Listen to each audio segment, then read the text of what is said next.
Vamos agora para o nosso próximo conteúdo.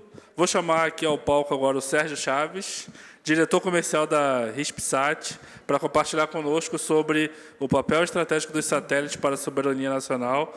Ele vai destacar, com certeza, aí o seu uso nas comunicações seguras, monitoramento territorial e inclusão digital. Sérgio, seja bem-vindo ao palco do Fórum RNP. O palco é todo seu. Obrigado. É um prazer estar aqui. Participar desse fórum e queria fazer antes uma dinâmica um pouquinho interessante. Quando a gente fala de satélite, o que vocês pensam? Fala aí, vamos lá, pessoal. Obrigado. Ninguém vai participar? Fala alguma coisa aí. Alcântara, base de Alcântara, muito importante. O que mais? Oi? Observação da Terra, muito importante. O pessoal sabe, hein? Olha aí. O que mais? Oi? Starlink, na moda. Né? Elon Musk com seus artefatos aí famosos. Controle espacial, também. Mais uma. Comunicação. Isso aí. É tudo isso aí, pessoal. Então, a gente vai começar, antes de falar um pouco de fatos sobre o papel do satélite na soberania, a gente vai falar um pouquinho como funcionam esses artefatos um pouco. Né? Não está nem aqui, mas é importante para a gente igualar algumas coisas aqui. Primeiro, a gente tem satélites em órbitas diferentes. Tem satélites que trabalham em baixas órbitas, que são o LEO, que é o famoso artefato que está, muitos artefatos, por sinal, que foram lançados do Elon Musk, que é a Starlink, e tem artefatos que trabalham em outras órbitas, que é a MEL e a GEO. Né? Como funcionam esses artefatos? Esses artefatos, eles giram, de alguma forma, alguma velocidade maior ou menor do que o sentido de translação da Terra, de acordo com o quê? De acordo com a órbita que ele está. No caso da órbita LEO, esses artefatos giram uma velocidade maior do que normalmente a Terra gira, muito mais rápido, e é uma quantidade infinita de satélites. Infinita é um pouco exagerado.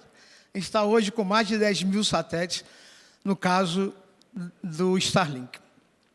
E tem outros satélites que trabalham na órbita GEO, que é os dois que eu vou me entender nesse momento, que são satélites que estão a 35 mil quilômetros da Terra, os outros podem estar entre 160 a 2 mil quilômetros da Terra, que são satélites chamados geoestacionários. O que é isso importante? Isso é importante porque, numa configuração de rede de serviços, esses satélites eles precisam se comunicar com a Terra. Então, como funciona essa comunicação?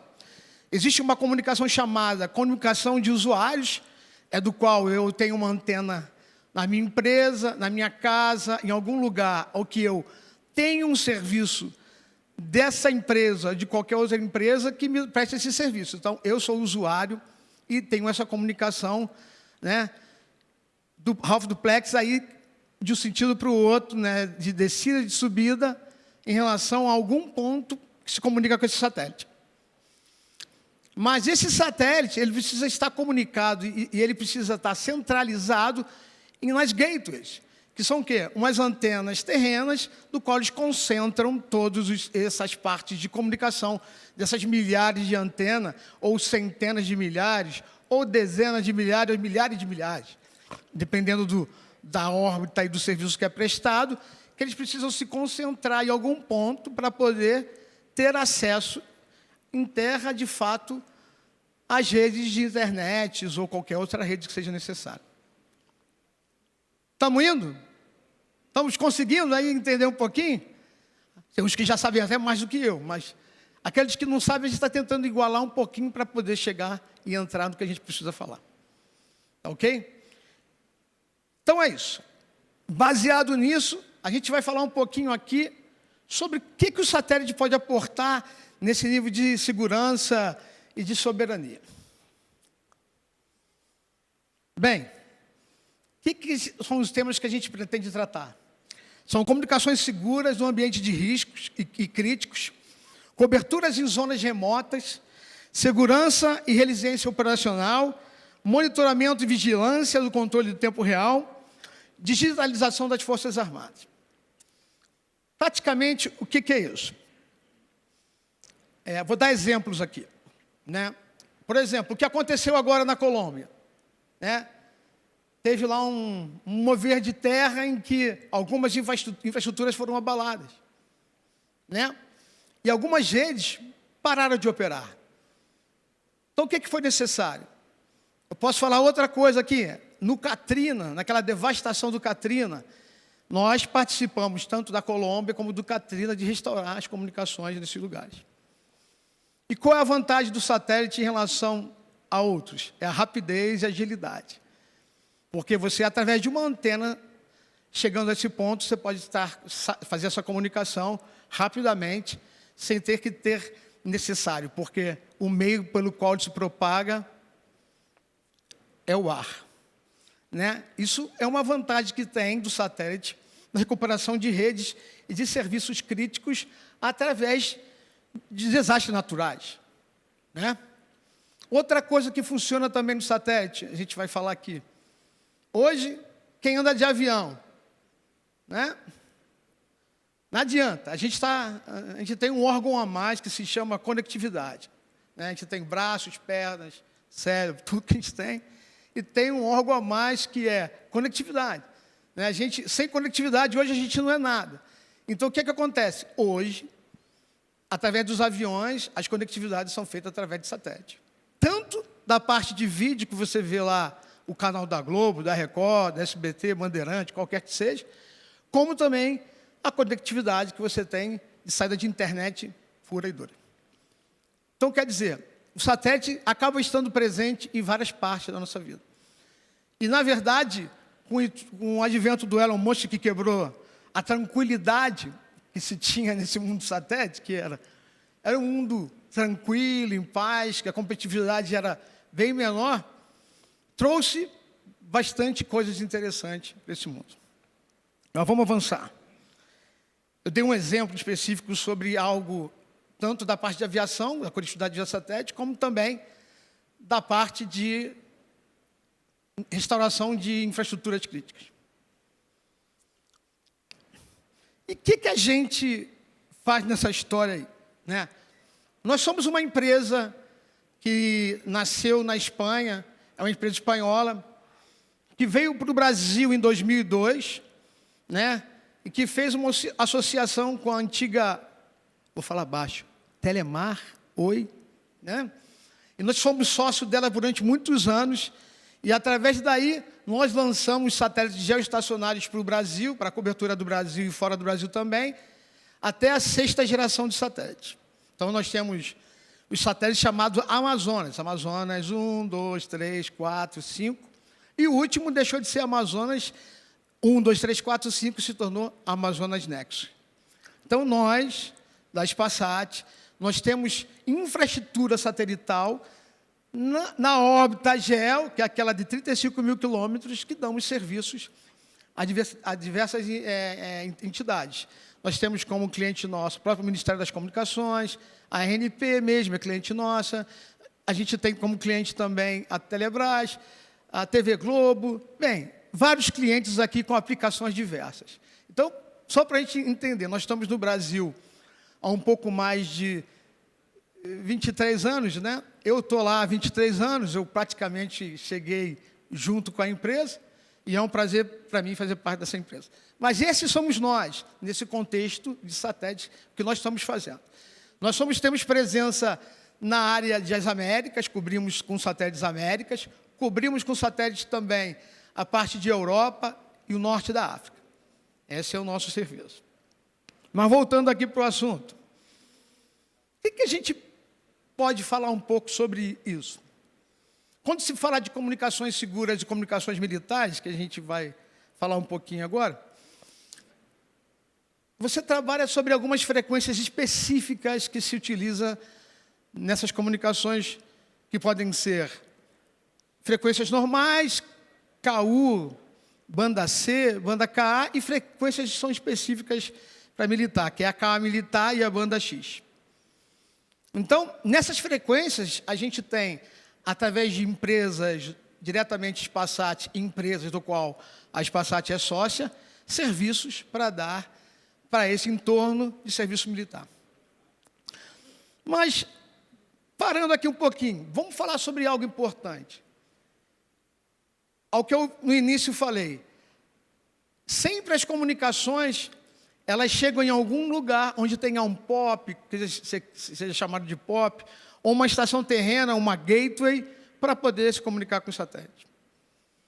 Quando a gente fala de segurança, de soberania nacional, quando a gente tem uma comunicação, por exemplo, de uma área da Léo, que tem inúmeros satélites espalhados por todo o mundo. Ela tem gateways espalhadas fora do Brasil e dentro do Brasil. E as comunicações, elas não ficam somente sobre o Brasil. As comunicações, elas saem para essas gateways do qual esse serviço é prestado. Então, é dizer, quando a gente ouviu falar que, onde estão os dados, né? Onde você está guardando os seus dados? De que maneira você tem a confiança dos seus dados que são guardados? Na palestra anterior. É justamente isso. Seu dado, às vezes, é muito trafegado por fora do país, do qual não se tem o controle. Nenhum problema, dependendo do que você faz com esses dados. Nenhum problema se não tem nenhuma comunicação que seja algo bem restrito, ou se não tem nenhuma forma de cuidar desses dados. Né? Não é necessário cuidar desses dados. Então, é isso. Quando você fala de satélites, por exemplo, no Brasil existe o SGDC-1, não sei se alguém ouviu falar, que é o satélite geoestacionário brasileiro. Então, como funciona esse satélite geoestacionário brasileiro? Ele está dentro do território brasileiro, ele tem um centro de controle aqui em Brasília e no Rio de Janeiro, e ele é comandado através de pessoas relacionadas à operação, tanto da Telebrás, como também dos militares. Então, o controle, a operação e o sistema com o qual esse satélite funciona é de uma forma totalmente controlada. É dizer, o governo brasileiro tem controle sobre esse artefato e ele tem um controle sobre os dados que estão sendo, de uma forma, transmitidos através desse satélite. Entenderam um pouco a diferença do que eu quis dizer? Então, o que acontece? Isso não diz que uma aplicação ou outra seja ruim em relação à outra, e sim a finalidade do qual você precisa tratar os seus dados e qual a confiabilidade que você precisa em relação à necessidade da governança do próprio serviço. Bem, eu já falei sobre isso, eu vou pular porque já quase daqui a pouco eu sou enforcado aqui. Tem um Black Man aqui, que ele é fogo, esse cara é brabo, eu vi aqui, ele é brabo pra caramba, entendeu? E eu não quero ser um dos degolados por ele aqui, brincadeira, hein? Mas é isso, sobre a crise eu falei, que é você conseguir trabalhar em locais de cidades onde tem algum problema, guerra. Vou dar outro exemplo aqui. Vocês lembram da guerra que teve recentemente, que foi doado umas antenas da Starlink para certos lugares, e, de repente, no meio dessa guerra, foram cortados os serviços? Vocês lembram disso? Então, esse é o problema que existe também sobre o controle de quem tem a chave do liga e desliga em relação a isso. O satélite é uma das comunicações mais seguras que tem, né? Mas, também, dependendo da aplicação, ele pode ser positivo ou negativo, dependendo de quem tem a chave do liga e desliga. Né? Eu não estou aqui para ir para lado A e lado B, só estou trazendo uma informação do que de fato é. Tá? Mas em gestão de crise, e no caso de comunicações segura, o satélite é o meio mais seguro e mais eficaz e com uma disponibilidade altíssima sobre o serviço que ele tem. Ok? Bem, quando a gente fala de vigilância, também, o satélite ele pode... Alguém falou aqui, as imagens, né? Imagens. Satélite também ele é um artefato que ele pode tirar fotos de imagens de algum lugar, inclusive fronteiras. Teve um derramamento de petróleo no Nordeste, há uns 2 anos, 3 anos, do qual se identificou quem estava derramando esse óleo lá através de uma foto de um sistema satélite. Então, o satélite é muito interessante também para isso, para a zona de fronteiras e também para ver desastres naturais, né? Como está indo a parte da Amazônia nossa, queimadas, conforme está indo, tem um acompanhamento maior. Outra coisa importante do satélite é o bem-estar. Quando a gente fala de algumas áreas que são militares, às vezes a pessoa, ele tem data de ida, não tem data de volta, né? Muitas das vezes, né? Ele vai para algum ambiente, ele tem a data de sair, não tem data de... Ih, está piscando vermelho aqui, meu Deus. Essa data de ida e data de volta. E, às vezes, ele precisa, de alguma forma, ter comunicação com a família. De alguma forma, ele precisa de ter até, vamos dizer, conteúdo para ele estar bem, né? Conseguir ver algo, e o satélite proporciona isso também. Bem, deixa eu só, vou acelerar aqui, tá? Defesa eu já falei. E um pouquinho da nossa experiência na América Latina. O que a gente tem? Você me dá um minutinho só? Obrigado, consegui. Man Black aqui me ajudou. A gente tem parte de defesa, muito. Temos já a parte no Peru, vários contratos que o Peru tem com a parte de defesa. Vamos ver aqui também no Chile, na Colômbia e nos Estados Unidos. A gente é uma das poucas empresas que trabalha com DoD americano, que é justamente empresas que fornecem serviços para a defesa dos Estados Unidos. Eu vou parar por aqui, mas o que interessa a tudo é que a gente precisa conectar o que importa, né? E o que a gente faz de melhor, com maior gosto, é hoje, o que nós temos aqui bastante no Brasil, é conectar escolas. A gente tem algumas centenas de escolas conectadas através do nosso satélite, e a nossa alegria é essa, porque a gente pode mudar a vida de pessoas através da conectividade. E eu acredito que o satélite ele tem um papel fundamental que é incluir os excluídos. É diferente, né? Porque a fibra ótica, geralmente, ela chega onde tem demanda maior. Mas quando você está numa aldeia indígena, nenhum modelo de negócio permanece em pé. E lá, o satélite faz diferença.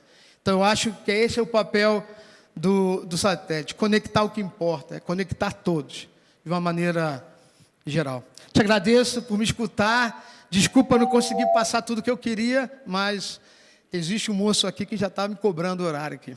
Obrigado. Salva de palmas para o Sérgio, gente.